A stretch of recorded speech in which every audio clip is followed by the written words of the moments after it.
Welcome I many another blog. आज आज पनि चाँडै छुट्टी भयो। आज फेरि आइदियो अलिकति युट्युबको झलकमा। अब अलिकति केही सानो कुरा छ त्यही लिएर आइदिएको छु। त्यही छ, आज चाँडै छुट्टी भयो कि यो सबै छ नि हामीहरूको कम्पनीमा नै गाडी हो कि छ पनि त्यो भनेको। आज यही गरी हामीहरू बनायो कि त्यो बडीहरू हुन्छ नि, त्यो इन्जिन त बाहिरबाट आउँछ, बडीहरू त्यो बनाउने हो कि हामीहरू नयाँ नयाँ बडीहरू कि। हेर्नु यो भयो चाहिँ सबै पार्किङ उसैको हो कि, हाम्रै कम्पनीको हो। त्यही छ साथीहरू, हो जापानमा यस्तै हुन्छ। आज अलिकति चाँडै छुट्टी भएको थियो, त्यही भएर यो हेर्नुहुन्छ नि साइडमा चाहिँ समुद्र सिप चाहिँ कहिलेकाहीँ आउँछ, कहिलेकाहीँ छुट्टी भएको बेला कहिलेकाहीँ आउँछ, कहिलेकाहीँ देख्न मिल्छ देख्न मिल्दैन कि, त्यस्तो हुन्छ। जापानमा यस्तै छ, स्ट्रगल बिना केही हुँदैन कि। तर एउटा कुरा मैले भन्न चाहन्छु कि तपाईँले चाहिँ जुन मान्छेले भन्छ नि केही गर्न सक्दैनौ, यो गर्न सक्दिनँ नि, त्यस्तो मान्छेसँग त टडै बस्नु। म त यही भन्छु कि, किनभने मेरो कुराहरू आफ्नै कुरा भन्यो, म बिस्तारै बिस्तारै धेरै लङ टाइम हो, धेरै लङसम्म जान्छ। त्यही भएर मलाई त निहुनु गएकोमा भन्नाले भोकेसनल क्लास हुन्छ नि 2 वर्षको, त्यही मतलब गएको त म चान्तो एकदम जान्थ्यो म। त्यही भएर चान्तो भन्नाले रेगुलर के, रेगुलरमा जान्थ्यो। त्यही भएर त्यही पनि अब अलिकति पढाइमा त कमजोरै नै थियो। जो अरू जस्तो मलाई फेक्न आउँदैन कि यो त्यो कमजोर त कमजोरै नै थियो, अहिले पनि कमजोरै नै छु। तर अहिले जेपनिजसँग बस्दा धेरै कुराहरूको सिक भेट्छ क्या, धेरै कुराहरू कि जेपनिजसँग बस्दा धेरै कुराहरूको सिक भेट्छ क्या। सानो सानो कुराहरू हामीहरू चाहिँ छोडिदिन्छु कि, यस्तै छोडिदिन्छु जस्तै यो केही हुँदैन कि, पछि त्यही सानो कुराहरू ठुलो इस्यु बन्छ कि। जेपनिजहरू जस्तै सानो सानो कुराहरू तपाईँले एकदम रेगुलर चाहिँ कन्टिन्यू चाहिँ चुचुकेट भनेर कन्टिन्यू गर्यो नि, कन्टिन्यू गर्यो भने तब चाहिँ गल्ती हुँदैन क्या मान्छेसँग, त्यस्तो पनि हुन्छ क्या। त्यही भएर म भन्न चाहन्थ्यो त्यो हाम्रो सेन न्यून गएकोमा चाहिँ पढाइमा त एकदम लास्टै कमजोर थियो म, अहिले पनि कमजोरै छु।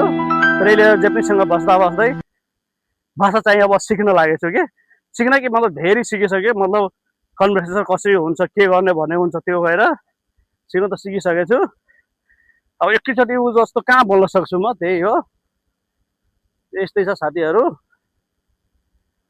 तपाईँले चाहिँ स्ट्रगल गर्यो त सफलता मिल्छ मान्छेको। तपाईँ पहिला नि भनिरहेछु भिडियोमा, सफलता मिल्छ कि।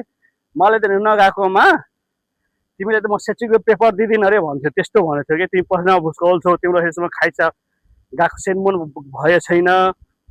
एक ठाउँमा त्यो भयो थियो, तर हामीहरू गएन कि टाढा भएर, त्यही भएर यस्तै भन्ने थियो कि। धेरै साथीहरू, मलाई त पनि धेरै साथीहरू के तपाईँसँग बस्छ भने नि सबै साथी तपाईँको नजिकै मान्छे, त्यस्तो पनि हुँदैन है। राम्रोसित चाहिँ लाइफमा समस्या पर्छ नि मान्छे, तब थाहा हुन्छ कि, त्यस्तै हो। मलाई त भन्थ्यो सेन्सियरलाई सरहरू, तिमीले म सेन्सीको पेपरै दिँदिन, यो त्यो, अब नेपाल जा। हुन्छ नि तालाको चाहिँ आखिरी गुच्छा हुन्छ नि चाबी, त्यतिखेर पनि मान्छेको चाहिँ वेट गर्नुपर्छ कि। आखिरी गुच्छा पनि मान्छे त्यो चाबी खोल्न सक्छ क्या तालाको, त्यही हो कि। सफलता मिल्छ नै मिल्दैन भने त्यस्तो छैन। यो हेर्नु सिप आइसकेछ आज, किन 6 बजेभन्दा पहिला गयो भने हेर्न मिल्दैन, 6 बजेभन्दा अगाडि गयो भने देख्न मिल्छ कि, त्यही हो। अब यस्तै साथीहरू, सफलता मिल्छ नि मिल्छ, टाइम लाग्छ, मिल्छ। म त यस्तो डिप्रेसनमा गएको थियो, पुरै छोडिदिनु कि। तर घरमा चाहिँ केही भन्ने थिएन। अब यताको पनि प्रब्लम, घरमा पनि भने घरको मान्छे पनि टेन्सन, त्यही हुन्छ। आज हेर्नु, आज मैले यति राम्रो खाइछ पाइछु, पुरै छोडिदिनु कि। त्यही मान्छेले त भन्न मिल्दैन। अब एटिट्युड, मसँग एटिट्युड छैन कि, मैले भोगेको कहानी भनिरहेछु कि, त्यस्तो हुन्छ कि। सेनमा पनि खाइसा नभएर मैले त 3-4वटा हाकिमलाई पैसा दिएको थियो, सबैले थाहा थियो क्या, दाजुभाइले सबैले थाहा थियो। अब हेर्नु हुन्छ नि भन्छ नि मान्छेको, अब ईश्वरमाथि विश्वास हुन्छ नि, हुन्छ क्या मान्छेको। तर तपाईँले चाहिँ आफ्नो मेहनत, स्ट्रगल, आफ्नो चाहिँ एकदम पुरै परिश्रम नछोड्नु, त्यही हो कि।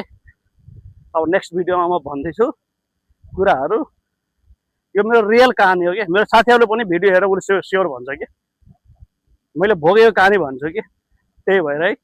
ल। नेक्स्ट अर्को भिडियोमा म फेरि आउँछु।